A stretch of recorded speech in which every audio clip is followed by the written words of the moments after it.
perlu banget karena ya udah menjadi hak kita untuk dapat vaksin dari negara, dan kalau misalnya memang kita terdaftar dan bekerja di satu perusahaan, sebaiknya memang kita menjadi tanggung jawab perusahaan juga supaya hak kita terpenuhi.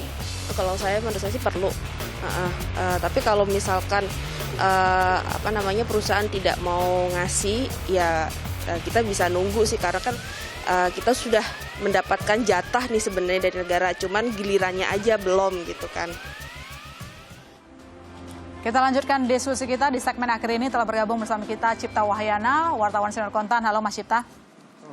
Selamat malam. Mas Cipta, kalau tadi kita mendengarkan pernyataan terutama dari Kadin yang juga menyebutkan ada juga perusahaan yang arus kasnya negatif begitu ya. Lantas kalau kita lihat di pasar bebas vaksin ini, di mana kalimat gotong royongnya? Kalau misalnya yang boleh melakukan vaksinasi, mengikuti vaksinasi gotong royong cuma yang uangnya ada. Iya. Pertama tentu saja kita perlu apresiasi ya keterlibatan teman-teman Kadin, pengusaha dalam program vaksin ini, karena kalau ini nanti sukses, ini mungkin sejarah dunia akan mencatat ya, Indonesia menjadi salah satu negara yang sukses menjalankan vaksin kerjasama antara pemerintah dan pengusaha. Cuma kita perlu mencatat juga bahwa sejak program ini muncul kan tidak lepas dari kontroversi ya. Salah satu catatannya adalah soal misalnya kecemburuan atau kesenjangan dan sebagainya. Kesenjangan itu mungkin terjadi antara perusahaan yang mampu dan perusahaan yang nggak mampu. Misalnya kita tahu ada sektor retail, lalu hotel ya, hotel pariwisata yang lagi susah. Mereka mungkin teman-teman yang bekerja di sana, wah sialnya perusahaan saya lagi susah begitu ya. Ini kan ada kesenjangan ya. Tadi Bu Sinta sudah menjawab bahwa kebetulan tidak ada ya solusi saling membantu antar mungkin perusahaan ini. Lalu yang kedua, kesenjangan yang lain kemungkinan adalah bahwa kita tahu bahwa 55% angkatan kerja kita itu kan bekerjanya di sektor informal ya. Dalam hal ini ya selain UKM mungkin ya kerja lepas yang lain. Nah ini kan juga bisa menimbulkan kecemburuan, mereka yang bergaji mendapatkan prioritas begitu ya.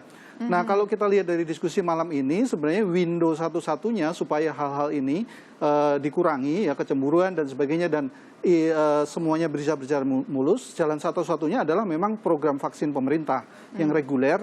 Ini memang bagaimanapun tidak ada pilihan, sudah harus memang dikebut ya. Ya ini memang klasik, tapi way out satu-satunya supaya semuanya dalam tanda kutip keadilan itu terjaga adalah itu, saya kira. Oke, baik, saya ke Bu Sinta menanggapi apa yang dinyatakan oleh Mas Cipta. Bu Sinta, memang kita tahu vaksinasi menjadi semacam vitamin gitu ya untuk dunia usaha, makin pede berusaha. Tetapi kalau kita lihat kemarin kasus-kasus seperti keramaian, kerumunan di tengah masyarakat, kalau sampai terjadi lonjakan, apakah ini bisa menurunkan confidence level dari pelaku usaha untuk berusaha?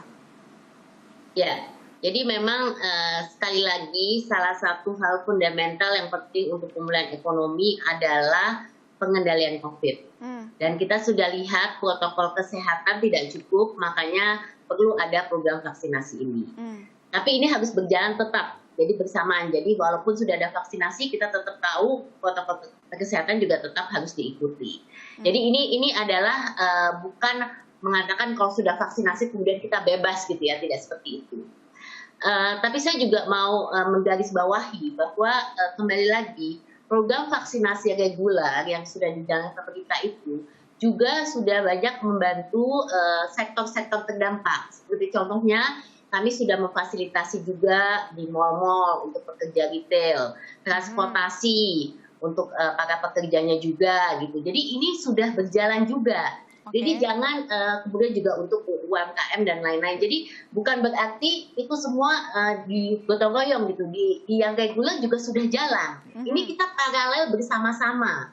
Justru yang gotong royong yang memiliki kemampuan itu sebenarnya mendukung gitu. Kalau dia mau ini juga nggak masalah gitu. Tapi ini untuk membantu pemerintah saja gitu, supaya juga meringankan anggaran, kemudian juga mempercepat gitu. Tapi reguler ini juga berjalan untuk sektor-sektor yang terdampak dan perusahaan yang tidak ada kemampuan. Ini yang kita harus jalankan bersama-sama. Oke, gotong royong mempercepat, membantu proses pemulihan ekonomi juga gitu. Saya ke Bu Nadia, kalau begitu pertanyaan sederhana, bukan sederhana tetapi inti sekali Bu. Banyak masyarakat yang bertanya, lantas kapan kita bisa sampai ke herd immunity, bisa terbentuk begitu?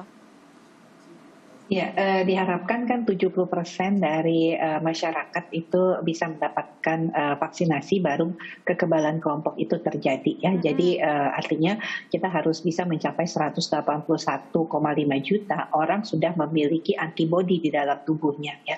Nah, tentunya bukan untuk dalam rangka pengendalian pandemi COVID ya. Pada level tertentu beberapa ahli epidemiologi mengatakan kalau 70-80 juta orang sudah tervaksinasi itu sudah bisa menekan laju penularan COVID itu menjadi rendah sekali, sehingga memang untuk kita memulai aktivitas itu sangat memungkinkan sekali, termasuk aktivitas ekonomi. Jadi ini yang sedang kita kejar sih Berapa lama sebetulnya. lagi Bu Nadia? Ya, kalau targetnya akhir Desember, karena kembali lagi kita akan berbicara mengenai ketersediaan vaksin. Ketersediaan vaksin. Kalau begitu saya ke Pak Soleh untuk membantu pemerintah mempercepat soal pengadaan. Tadi Anda juga sudah menyinggung kerjasama dengan swasta misalnya. Bagaimana itu? Swasta mana yang dimaksud? Ya, jadi we have been doing our best, I think ya. Kita sudah do our best lah untuk bisa kolaborasi dengan berbagai pihak. Kita coba segala cara untuk bisa mendapatkan vaksin ya. Yang pertama, dan itu memang dimotori oleh BUMN ya. Kemudian yang kedua juga berkaitan ketika vaksinnya sudah nyampe, itu kita distribusikan secepat-cepatnya dengan tetap menjaga kualitas.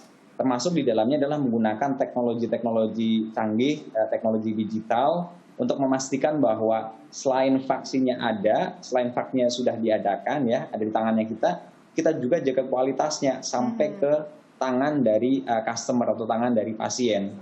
Itu sudah kami lakukan, sudah kita lakukan, dan selalu mendapatkan guidance dari Kementerian Kesehatan maupun Badan POM ya.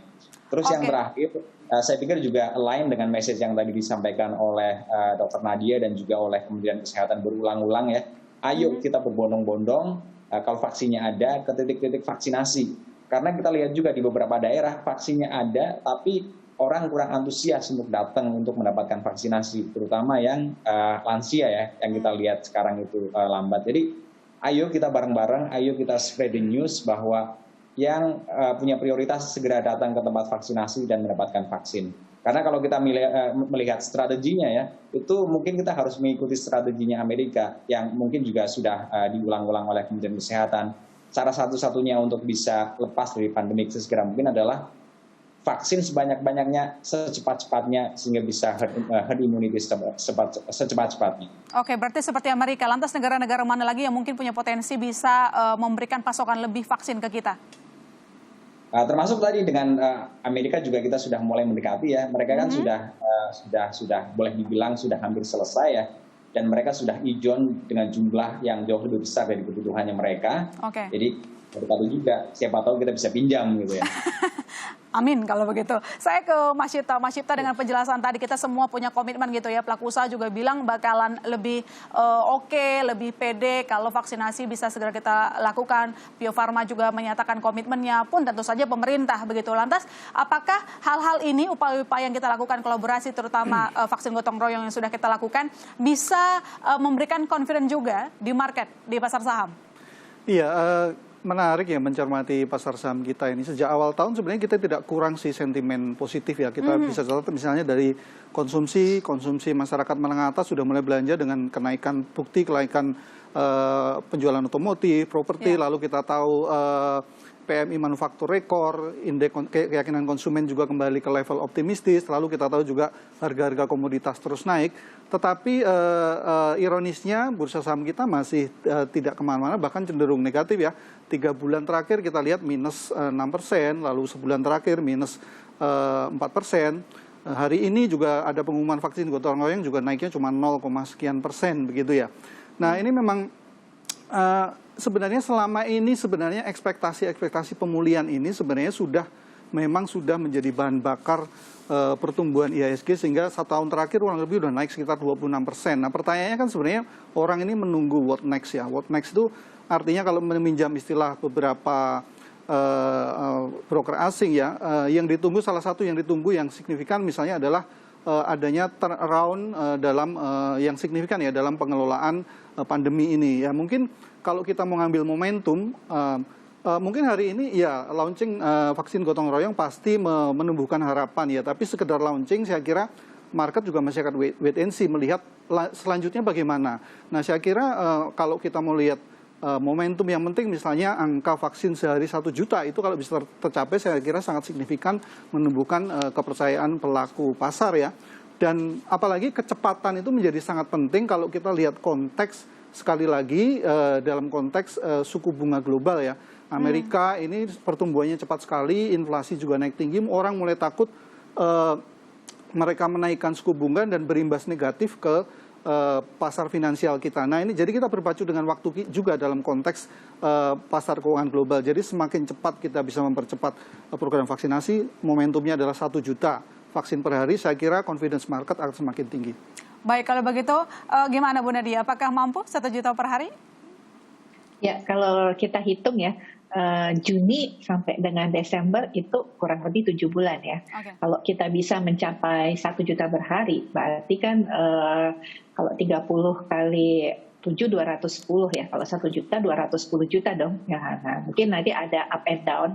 Jadi kita cukup optimis untuk bisa mencapai target 1 juta per hari. Artinya kita akan tetap membuka layanan vaksinasi ini. Bahkan di hari libur pun kita tetap akan membuka layanan vaksinasi tersebut. Oke, baik. Kalau begitu Pak Soleh gimana? Optimis?